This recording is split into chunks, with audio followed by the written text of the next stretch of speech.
Değerli basın mensupları ve kıymetli arkadaşlar, hepiniz hoş geldiniz, iyi ki geldiniz. Bugün burada Filistin soykırımının şiddetlenişinin 1. yıl dönümünü protesto etmek ve bunun insanlığa aykırı bir suç olduğunu beyan etmek üzere toplandık. Seslenişimiz insanlığa ve isyanımız insan dışılığadır. Şimdi ise basın açıklamamızın Türkçe metnini okumak üzere Ahmet Semih Güran kardeşimizi buraya davet ediyorum. Hala ısrarcı mı olacaklar?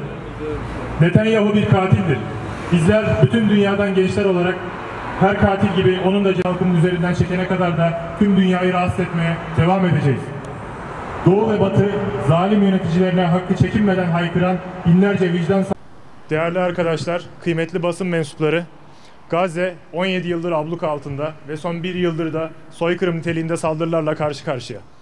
Tarihteki tüm dönüm noktalarında olduğu gibi bugün de Gazze'de devam eden katliam ve direniş,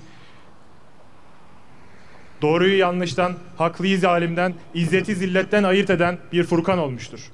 Esfeli safilini zorlayan Siyonistler sadece Filistin halkını değil, aynı zamanda insani tüm ilke ve değerleri de sistematik bir şekilde katletmiştir. Kana ve cana doymayan İsrail ve destekçileri yakın zamanda Lübnan'a ve Suriye'ye de saldırılar düzenledi. Ayrıca İsrail Maliye Bakanı Bezalel Smotrich, Ürdün, Suudi Arabistan, Mısır, Irak, Suriye ve Lübnan'ı kapsayan bir Yahudi devleti kurmak istediklerini de açıkça beyan etti. Gözlerini zulme sımsıkı yumanlar, namlunun bir millete değil insanlık değerlerine doğrulduğunu farkına varmamakta hala ısrarcı mı olacaklar? Netanyahu bir katildir. Bizler bütün dünyadan gençler olarak her katil gibi onun da cezasını alabilmesi için 1 yıldır direnişimizi sürdürüyoruz. Ve kanlı ellerini özgür Filistin halkının üzerinden çekene kadar da tüm dünyayı rahatsız etmeye devam edeceğiz. Doğu ve Batı zalim yöneticilerine hakkı çekinmeden haykıran binlerce vicdan sahibine şahitlik etmeye devam edecek. Geçtiğimiz 1 yıl boyunca yapılan maddi ve manevi boykotlar ciddi sonuçlar doğurmuştur. Dünya genelinde bütün vicdan ve akıl sahipleri Siyonistleri ve Siyonist düşünceyi her alanda boykot etmiştir. Adalet ve vicdan duygusunun verdiği kararlılıkla gösterdikleri ısrarcı tutum, Siyonistlerin çok güvendikleri ekonomik güçlerine sağlam bir darbe vurmuştur. Bizler bir olduğumuz vakit sesimizi tüm dünyaya duyurabileceğimizi bir kez daha gördük. Üretilmiş korkulardan arınıyoruz. Azınlık olmaktan çekinmeyip çoğalıyoruz. Unutmayalım ki üretilmiş korkuları ve öğretilmiş çaresizlikleri yendiğimiz zaman yarınlar bizim olacaktır. Aksa tufanının seneyi devriyesinde bizler özgürlük filosunun merkezi Türkiye'den direnişçilere selam gönderiyoruz. İsmail Heniye'yi, Ayşenur Ezgi'yi ve bu uğurda şehit olmuş kardeşlerimizi rahmetle yad ediyoruz. Siyonizmle mücadele sathının daha da genişlemesi için elimizden ne geliyorsa yapacağımızı da açık yüreklilikle beyan ediyoruz. Dünyanın tüm vicdanlı halklarını adalet ve iyilikte buluşmaya, zalimlerin zulmünü suratlarına haykırmaya davet ediyoruz. Ve inanıyoruz ki insanlık vicdanı Siyonizmi yenecektir. Ve biz vicdanlı gençler olarak yine bugün burada acı kayıplarıyla bizleri hüzne boğan kız kardeşlerimiz İkbal Uzuner ve Ayşenur Halil'i de rahmetle anıyoruz. Ve peygamberin çağrısını yineliyoruz. İmanca en olgununuz, ahlakça en güzel olanınızdır. Ahlakça en güzel olanınız ise kadınlara iyi davrananınızdır. Bugün buraya gelmiş çünkü insanlığın derdini dert edinmiş vicdanlı genç kardeşim. Güvenli gelecek için dil, din, ırk ayırt etmeksizin tüm topluma barış ve huzuru vaat etmeliyiz. Bu yolda önce kendimizi, sonra en yakınımızdakileri bilinçlendirerek mahallemize, sokağımıza, kampüsümüze ve toplumumuza sahip çıkmalıyız. Nehirler, denize, özgür Filistin! Nehirler, denize, özgür Filistin! Şimdi ise basın açıklamamızın İngilizce metnini okumak üzere İclal Akbulut kardeşimizi buraya davet ediyorum. To ensure that he, like any other killer, faces justice. We will continue to disturb the world until he withdraws his bloody hands from the free Palestinians. On the anniversary of the Al-Aqsa flood, we send our greetings to the resistance from Turkey, Center of Freedom Flotilla. Pause. We declare with an open heart that we will do whatever it takes to broaden the battlefield against Zionism. We invite all conscientious people of the world to unite for justice and goodness and to shout to... Dear friends and esteemed members of the press, Gaza has been under blockade for 17 years and has faced genocidal attacks for the past year. As with all significant turning points in history, the ongoing massacre and resistance in Gaza today serve as a criterion that distinguishes trust from falsehood, justice from oppression, and dignity from humiliation. The Zionists, pushing the limits of humanity, have systematically annihilated not only the Palestinian people, but also all humanitarian principles and values. Israel and its supporters, insatiable for blood and lives, have recently launched attacks on Lebanon and Syria. Furthermore, Israel's finance minister Bezalel Smotrich openly stated their desire for a Jewish state encompassing Jordan, Saudi Arabia, Egypt, Iraq, Syria, and Lebanon. Will those who turn a blind eye to oppression persist in ignoring that the gun is aimed not just at a nation, but at the very values of humanity? Netanyahu is a murderer. As youth from around the world, we have persisted in our resistance for a full year to ensure that he, like any other killer, faces justice.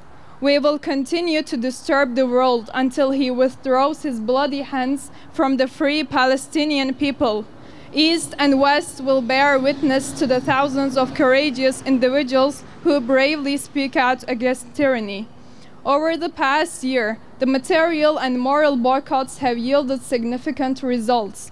All conscientious and rational people around the world have boycotted Zionists and Zionist thought in every sphere.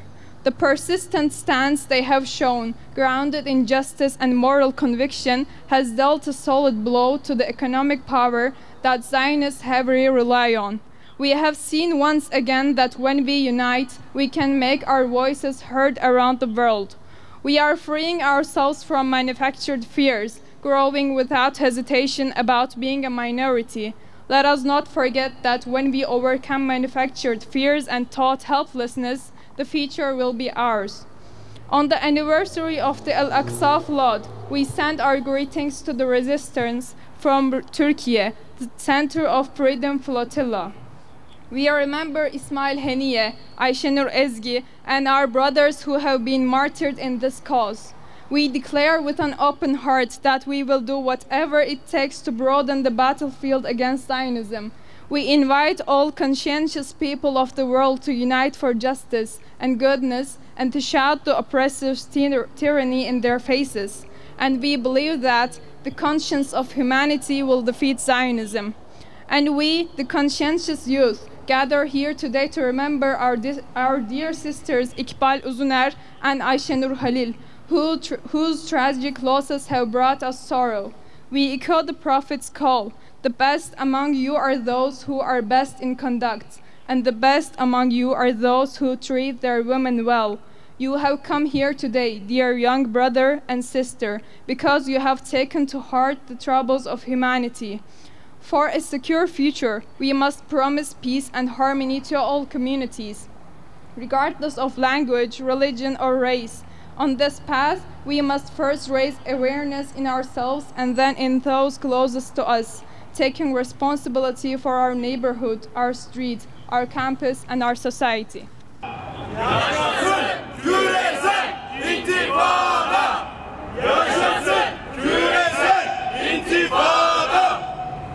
Şimdi ise basın açıklamamızın Arapça metnini okumak üzere Sama Salem kardeşimizi buraya davet ediyorum. يغلقون أعينهم بإحكام على الظلم هل سيستمرون في عدم الإدراك أن البندقية موجهة ليس فقط إلى الشعب بل إلى القيم الإنسانية سينتصر على الصهيونية ونحن الشباب وأصحاب الضمائر نتذكر اليوم بقلب حزين.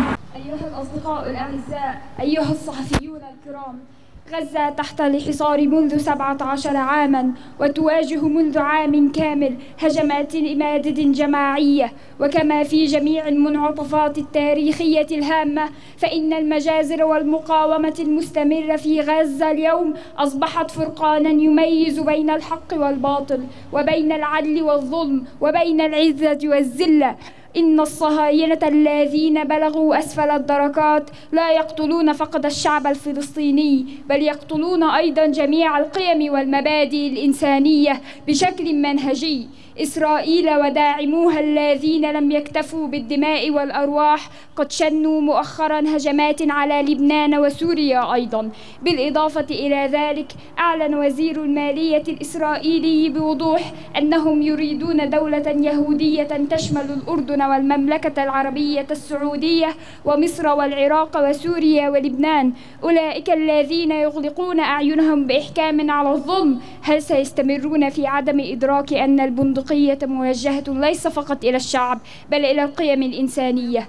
نتنياهو قاتل. نحن كشباب من جميع أنحاء العالم نواصل مقاومتنا منذ عام كامل حتى ينال مثل أي قاتل جزاءه، وسنواصل إزعاج العالم حتى يسحب يديه الدموية من فوق الشعب الفلسطيني الحر. سيستمر الشرق والغرب في الشهادة على آلاف أصحاب الضمائر الذين يصرخون بالحق في وجه حكامهم الظالمين دون خوف. على مدار العام الماضي أسفرت المقاطعات المادية والمعنوية عن نتائج ملموسة، فقد قاطع جميع أصحاب العقول والضمائر حول العالم الصهاينة والفكر الصهيوني في جميع المجالات. إن التصميم الذي يظهرونه مدفوعا بالشعور بالعدالة والضمير قد وجه ضربة قوية للقوة الاقتصادية التي يثق بها الصهاينة بشدة.